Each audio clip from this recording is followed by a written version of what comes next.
Olá!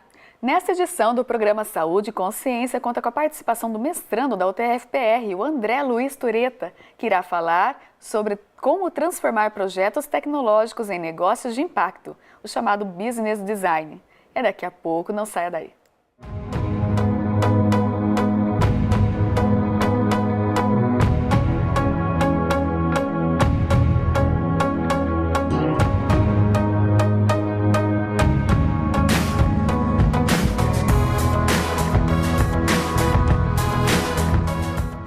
Estamos de volta com o programa Saúde e Consciência. Em nossos estúdios eu recebo o André Tureta.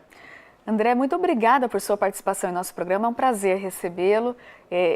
Você é aqui de Umuarama, então é muito legal ver o filho voltar a casa.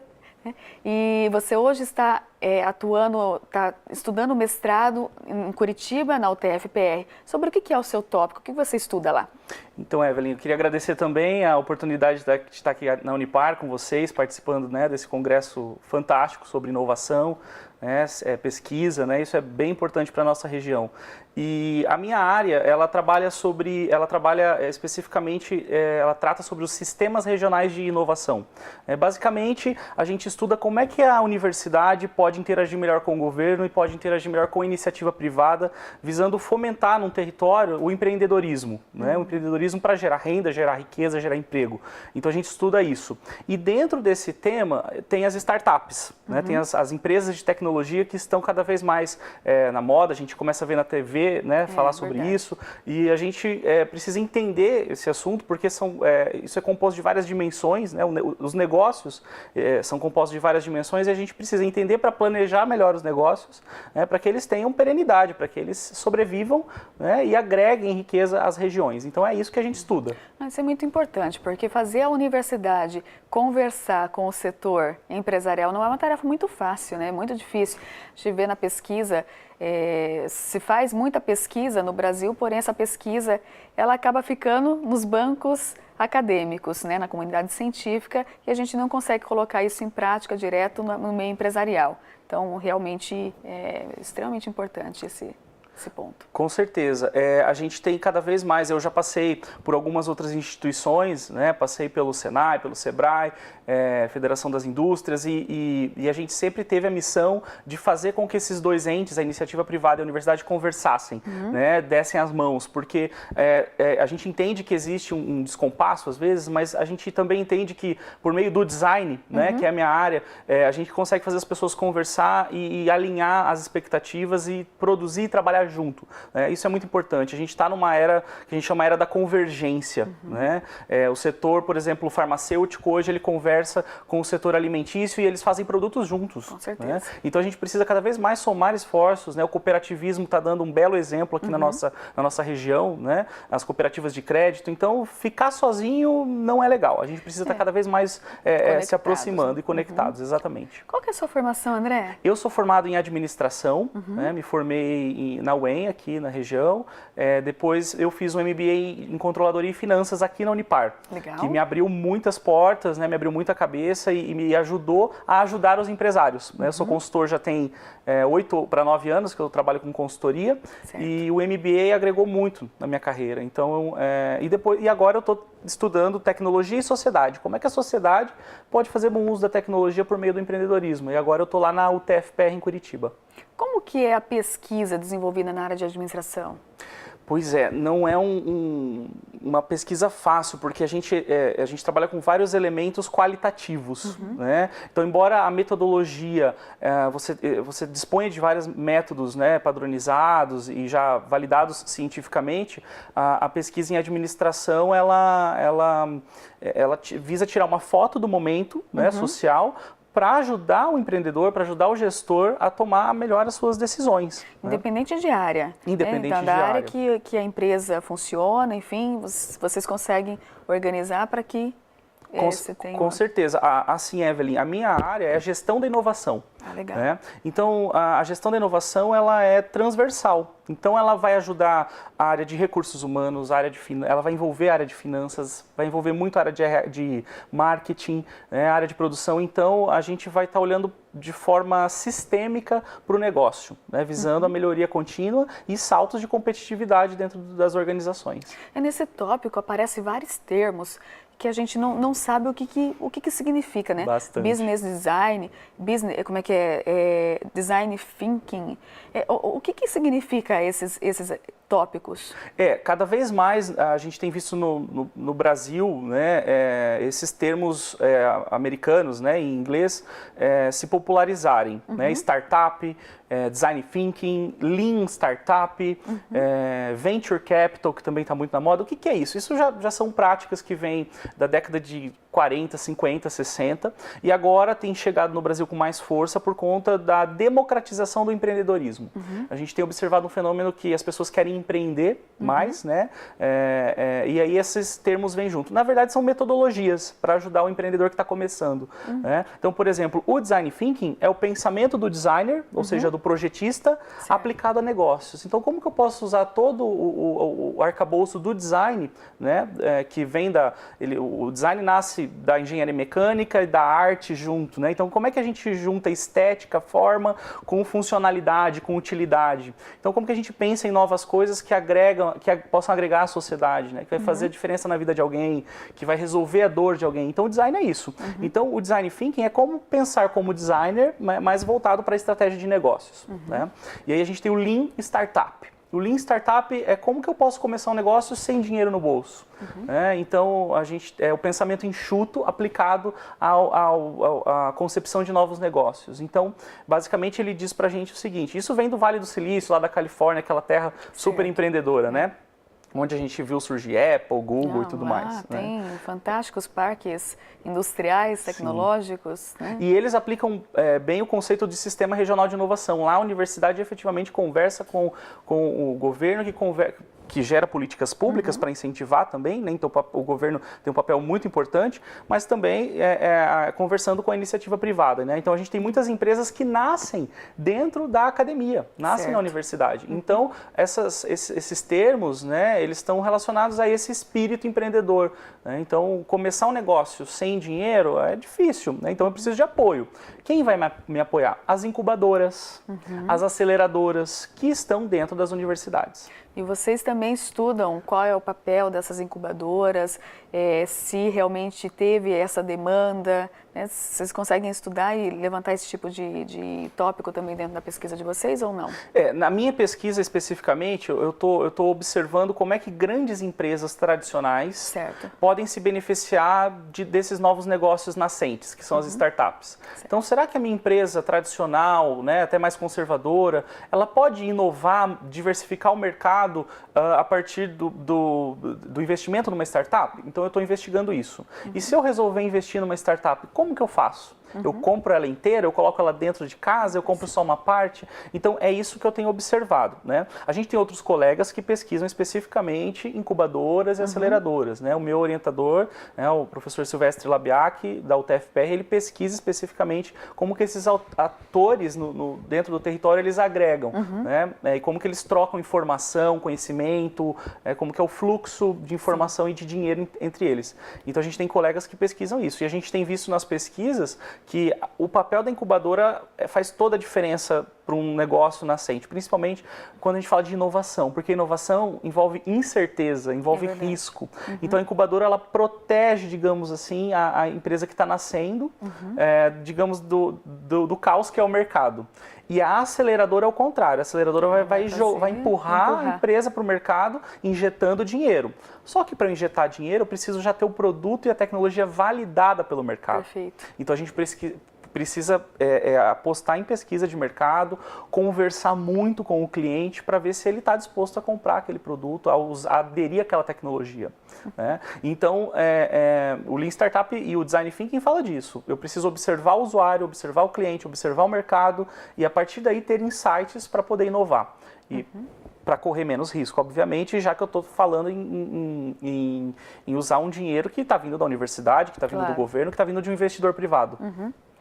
E como que é que um administrador, você com a formação em administração, né, consultor já há tantos anos, com uma carreira profissional consolidada, foi iniciar um mestrado agora, nesse momento. O que te levou a isso? Pois é, eu acho que o que me levou para o mestrado, até eles me perguntaram isso na entrevista de mestrado, né?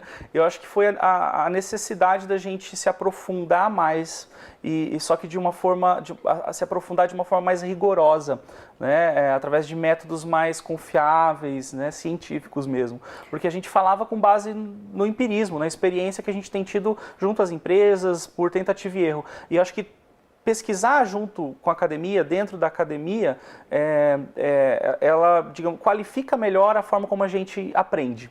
Então foi por isso, eu acho que eu senti necessidade de aprender mais, né, e aprender a estudar. Eu acho que o mestrado traz isso. O mestrado que você faz, ele é profissionalizante ou é um mestrado acadêmico? Não, ele é um mestrado acadêmico.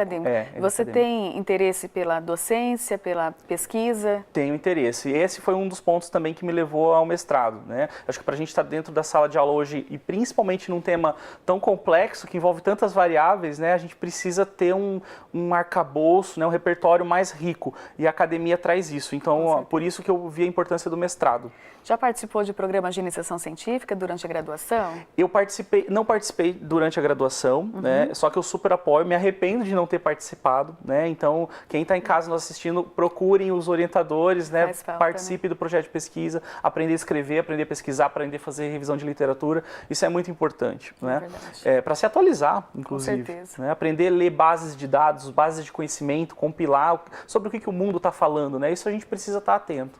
Então, agora eu participei de um projeto de extensão do Sebrae, junto com a Fundação Araucária, que foi o que me levou para a consultoria, que foi um projeto Agentes Locais de Inovação. Então, eu tinha uma bolsa, né, da Fundação Araucária, e eu trabalhei, estudei o território aqui da região noroeste, a parte de texto e vestuário. Então, eu acompanhei durante 2 anos 60 indústrias da região, e era um projeto, digamos assim, híbrido, né? Era de extensão e também de pesquisa. Desse projeto também saíram publicações. Que da extensão, muitas vezes, é o que vai lançar a mão aí para você ver gargalos, né, para poder fazer projetos de pesquisa. Muito interessante nossa conversa, o nosso bloco está chegando ao fim e logo a gente retorna para saber um pouco mais sobre esse projeto que você desenvolve. Ok. Você que está em casa, não saia daí, nós retornamos já.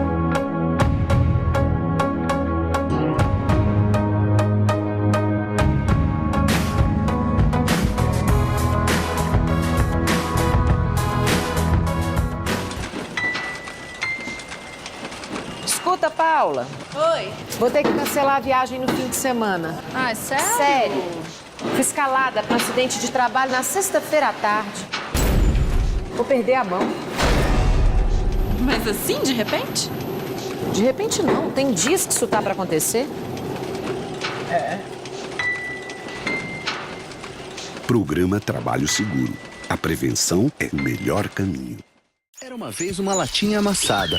Veio um catador, recolheu e levou para a indústria da reciclagem. A lata se transformou em renda e trabalho digno para muita gente. Você tem um papel importante nessa história. Colocar os restos de alimentos e materiais orgânicos no lixo úmido, separados dos plásticos, metais e de todo o lixo seco. Isso facilita a vida dos catadores, aumenta o material aproveitado e poupa recursos naturais. Mude de atitude, separe o lixo e acerte na lata. Governo Federal. Eu estou aqui para te apresentar a Unipar Social. Você sabia que a Universidade Paranaense é uma instituição comprometida também com a comunidade externa? É isso mesmo.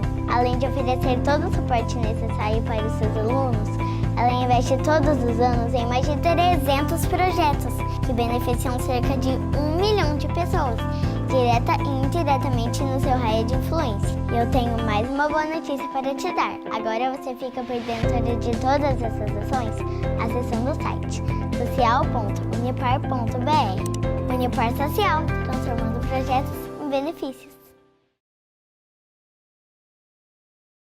Capacitar profissionais para atuação no campo da biotecnologia agrária. Esse é o compromisso do mestrado e doutorado em Biotecnologia Aplicada à Agricultura da Universidade Paranaense, recomendado pela CAPES. Com moderna infraestrutura e corpo docente com formação internacional, o mestrado em Biotecnologia Aplicada à Agricultura da Unipar prepara os melhores mestres e doutores para o mercado de trabalho. Venha fazer parte desta equipe de sucesso. Unipar, um espaço para o seu talento.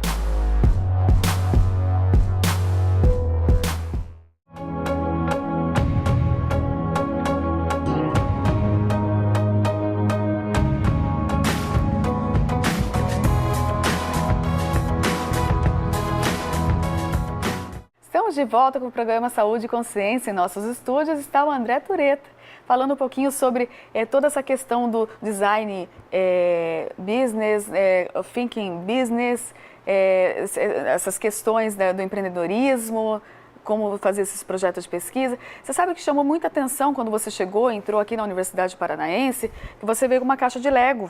Por que isso? Verdade. Uma das premissas do Design Thinking, né, é aprender fazendo. A gente precisa testar para ver se funciona. E aí, se der errado, quanto mais rápido eu errar, mais rápido eu vou acertar também. Então, esse é um lema do design, né? Do Design Thinking, principalmente. Então, o Lego ele serve para a gente materializar, tangibilizar aquilo que está na nossa cabeça. Então, no Design Thinking, a gente começa olhando para o mercado, olhando para o cliente. Então, é muito importante ouvir o cliente, porque é do cliente que a gente vai tirar a criatividade, tirar os insights para poder inovar. Depois, a gente volta para casa, reúne o time e tem ideias, gera várias ideias. E aí, desse turbilhão de ideias, a gente vai escolher a que for mais viável, mais atrativa.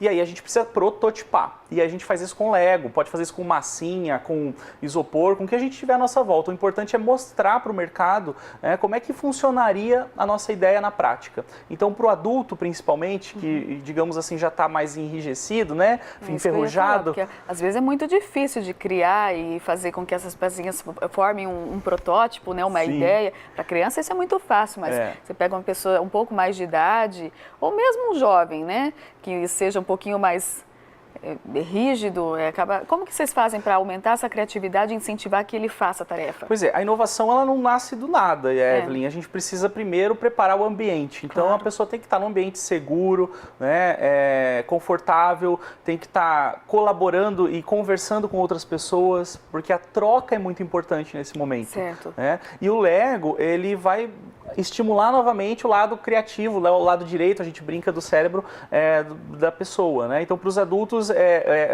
um desafio voltar a criar, mas é importante. A criatividade é treinamento, né? E ela começa a partir da observação. Então, observar o mercado, observar o cliente, buscar novas fontes de conhecimento é o primeiro passo para a gente ter um ambiente mais criativo. Né? E o Lego, ele vai ajudar a gente tangibilizar, vai ajudar a gente a se expressar de uma forma que talvez na linguagem a gente não consiga.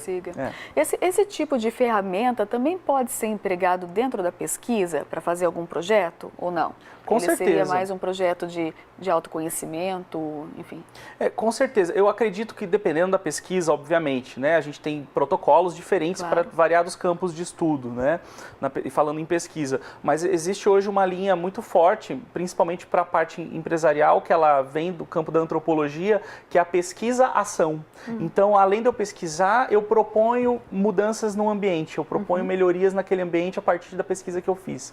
Então, nesse sentido, quando eu quero, digamos assim, envolver atores diferentes, por exemplo, tem uma prefeitura que tem que se entender com uma empresa, e aí tem uma legislação federal. Então eu posso reunir esses atores e usar o Design Thinking para que eles se comuniquem melhor, né, e compartilhem objetivos. Então o Design Thinking ele ajuda diferentes atores com diferentes objetivos a convergir esforços. Então, a aplicação do Design Thinking na pesquisa e na pesquisa-ação, principalmente, quando eu quero entregar alguma coisa para a sociedade, ele ajuda pra caramba. O seu projeto de pesquisa ele é feito na UTFPR, num departamento. Qual que é o departamento? É o PPGTE, é o Programa de Tecnologia, Programa de Pós-Graduação em Tecnologia e Sociedade. Eles têm diversas linhas de pesquisa que são desenvolvidas nesse local? Isso, são 3 linhas, né? Uma é a tecnologia e desenvolvimento, que é onde eu estou. Tem tecnologia e trabalho, que estuda a relação do trabalho, o homem e o meio. E tecnologia e gênero, né? Que observa como é que o gênero se comporta em relação à tecnologia. Nossa, que legal, né? E eles admitem diversas formações. Por exemplo, não é só o administrador que pode fazer um mestrado como esse. Outras habilidades também podem. Com certeza. O nosso departamento, o PPGTE, ele está calcado em cima de um princípio muito caro para a gente, que é a interdisciplinaridade. Nossa, que legal. Então, a gente admite lá no PPGTE profissionais de várias formações. Inclusive da área da saúde? Da área da saúde, com certeza. Desde que a gente consiga enxergar a relação entre tecnologia e sociedade, né, do ponto da perspectiva da saúde, né, com certeza esse aluno vai ser admitido lá no programa. E se um aluno quisesse ingressar lá, o que ele precisa ter para poder ingressar num programa de mestrado? Olha, Existe um processo seletivo, por ser uma universidade pública, então é um processo rigoroso, né? Então ele vai ter que estar lendo sobre a história da tecnologia, né? E qual o impacto dela na sociedade. Isso sobre olhar principalmente a evolução da indústria como um todo, no mundo, né? Como que a indústria, as revoluções industriais, a gente está chegando na indústria 4.0 agora, né? Então como é que ela influencia o comportamento humano? Então tá atento a isso, porque para você ingressar no mestrado, você vai ter uma prova, né? Vai ter que discursar sobre isso na prova, né? Que é uma dissertação, uma mini dissertação ali. E além disso, você também precisa conhecer as linhas, os projetos de pesquisa em andamento, as linhas de pesquisa em andamento, interagir com os professores para poder construir um projeto inicial que vai ser avaliado por uma banca, né? Então, você precisa escrever um pré-projeto de pesquisa, então já tem que ter um conhecimento sobre o projeto para poder ser aprovado no mestrado. E vale a pena você ingressar num programa de mestrado para poder, mesmo que a pessoa não tenha, por exemplo, aptidões para a parte acadêmica, né? Nunca tive vontade de dar aula, não quero dar aula. Será que se envolver em projetos como esse, ele depois vai conseguir colocar na prática lá no seu dia a dia, como um consultor, por exemplo, ou lá numa indústria? Eu admito que para mim tem sido assim desafiador, porque eu tinha um perfil de consultor que é muito mais pragmático e a academia ela requer mais disciplina em pesquisar, né? Então posso dizer para você assim que tem sido um desafio para mim, né? Meu orientador está bravo comigo nesse exato momento, estou devendo para ele, mas é muito bacana porque a gente na academia a gente aprende a ouvir, né, a respeitar, a ouvir outros pontos de vista, e eu acho que isso agrega muito, né, na nossa vida profissional quanto na acadêmica. Eu vejo que a pesquisa e a docência, elas caminham juntas. Né? Principalmente aqui no Brasil, né, ele tem um modelo diferente do exterior. No exterior a gente vê que a pesquisa está muito focada na área da indústria, das iniciativas privadas, que investem grandes valores, dinheiro, e ser pesquisador no Brasil hoje, você tem que estar atrelado à universidade, porque são poucas as empresas que realmente investem em pesquisa, o que é um erro, né? Mas, enfim, é dessa forma que é o modelo. A gente tem no Brasil, Evelyn, um gap de adesão tecnológica, se a gente for olhar os indicadores, né? O Brasil está em 64ª posição no indicador de inovação. Exato. Né? Ele é muito criativo, muito empreendedor, mas não inova, porque os nossos artigos acadêmicos ficam lá empoeirando e os empresários ficam do outro lado lá, se batendo. Isso é muito difícil essa conversa, você não consegue fazer o setor acadêmico conversar com a iniciativa, por isso que o projeto de pesquisa que você desenvolve é fantástico, ele vai ter um apelo, né? E de aplicação prática importante. Exatamente, a gente tem algumas tendências tecnológicas que estão sendo pesquisadas na universidade, por exemplo, inteligência artificial, né? Que pode ser aplicada de forma transversal a vários setores, agronegócio, saúde, né? Então, a inteligência artificial, por exemplo, é uma das tecnologias que está, digamos aí, subindo aí nas tendências, né? E é uma tecnologia que possibilita o surgimento de vários novos negócios, né? Que podem ajudar as empresas tradicionais a oxigenar o seu ambiente e se tornar mais competitiva. Então, eu acredito que nesse sentido, a pesquisa que eu desenvolvo, que analisa o papel da startup, né? Da pequena empresa com a grande empresa, ela vai agregar muito, principalmente para quem é acadêmico, para quem é pesquisador e quer transformar a sua pesquisa em negócio. Uma pessoa empreendedora, ela pode melhorar a sua renda? A renda ela tem a ver com isso? Ou ser empreendedor vai gerar desigualdades? Como que é isso? Eu ainda estou aprendendo a empreender, né? Eu abri a minha empresa tem 7 meses e eu sempre fui já bolsista, fui funcionário CLT e agora eu estou no empreendedorismo. Autônomo. Né? Autônomo. Então, não é uma atividade fácil porque você tem que ser multifuncional, ainda mais quando o começo, né? Você tem que dar conta de todas as áreas do negócio, então eu tenho que vender, eu tenho que receber, né? Tenho que cuidar das finanças, então empreender é um desafio. Agora, eu não vejo o empreendedorismo como eu não pinto ele como um bicho malvado, um bicho papão. Acho que existe ainda muito preconceito em relação ao empreendedorismo, né? A gente pode, por exemplo, intraempreender, né? Que é empreender já dentro da nossa própria empresa, como funcionário. Eu posso melhorar processos, melhorar os materiais, né? Eu posso desenvolver melhor as pessoas, mudar, né? Para fazer melhor, fazer mais com menos. Então, isso é intraempreender. Então, empreender para mim é criar coisas, né, que gerem valor para a sociedade, que gerem valor para os colaboradores, né? Empreendedorismo não tem a ver exatamente com a criação, por exemplo, de um protótipo, de uma peça, nem nada disso. Ele pode ser você alterar o funcionamento para melhor da tua empresa, fazer com que ela seja mais produtiva, com a sua equipe funcione melhor, né? Tem várias formas de empreender, não só... Com certeza. Você pode empreender no meio acadêmico também, usando metodologias novas de pesquisa, né? Pesquisando ensino. Temas que ainda não foram pesquisados, isso também é empreender, né? Então, existe uma diferença, né, entre empresário e empreendedor. O empreendedor, ele nunca está satisfeito, ele quer sempre estar melhorando, buscando... sempre tem uma questão a ser resolvida. A ser resolvida, exatamente. O empresário, ele se acostuma muito fácil com o status quo, ele chegou no faturamento, ele para ali, Então, né? mas você acha que a empresa que não empreende, ela fica para trás? Com certeza, com certeza. Precisa, se renovar. Precisa se renovar, porque se você não faz, alguém já está pensando e vai fazer.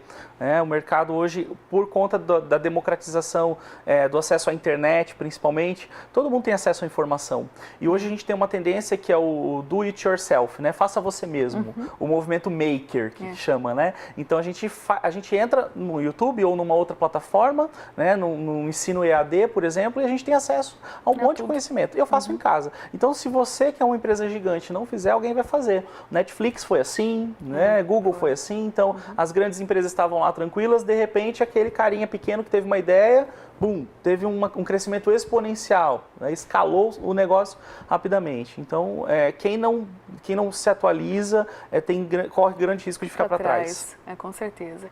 Muito legal. É legal conhecer um pouco mais sobre esse assunto, saber um pouco mais sobre a parte administrativa. Você está de parabéns com o seu projeto de mestrado. Eu desejo que você tenha um desenvolvimento de uma dissertação fantástica, que tenha belíssimos resultados no final, com boas publicações. Também espero. E fica aí o convite, quando você finalizar, vir para cá novamente para contar para nós como foi, né? Com certeza. Com os resultados. Obrigada, professor. Eu que agradeço. A você que nos assiste, eu agradeço a sua audiência e eu aguardo você na próxima semana.